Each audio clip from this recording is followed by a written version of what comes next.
it. Yeah.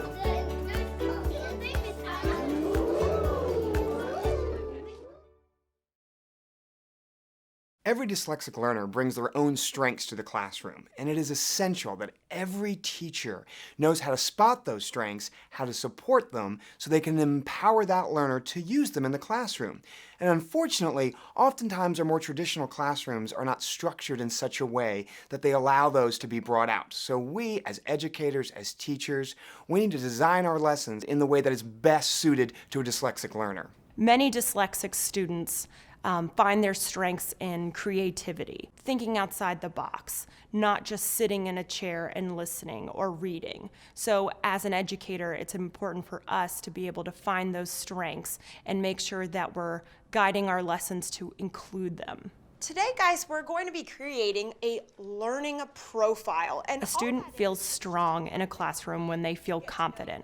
So something a teacher can do when you meet a student is really dive into what their strengths are and what their passions are, not only as a student but as a person.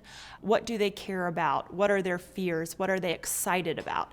And really weaving that into your classroom every day. What are you passionate about? What do you like to do? This can be in school, outside of school, and of course, don't worry about your spelling.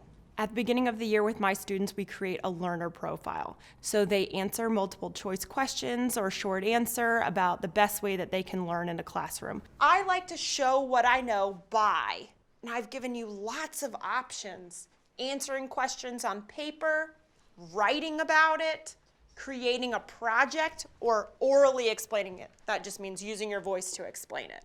Okay, let's see how this class likes to learn.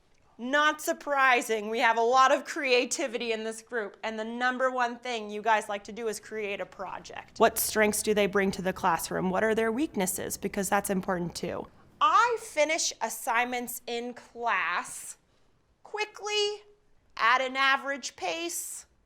I usually need a little extra time. They may answer questions how they prefer a classroom setup to be. Do they like a quiet teacher? Do they like an animated teacher? Are they a visual learner? Okay, let's see how this class learns best. We particularly like to learn when there's something to look at. When there's something to look at. So as a teacher, I'm going to make sure when I teach that I try to have something for you guys to see as well. If you have kids that need a visual, make sure you're not spending an entire lesson up there just talking.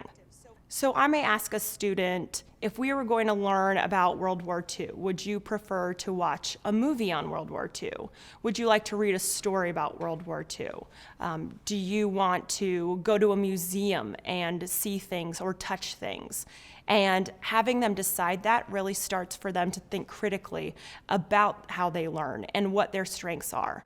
And after we fill out that survey, we kind of analyze it together. And they create a document, a table that has their strengths, their weaknesses, what teachers can do to really support them in a classroom. And it's a physical document that they can bring outside of my classroom to their next teacher, to their next professor, whoever it may be, that this is me as a student, I'm proud, and this is a way you can support me, this is a way that you can see me shine.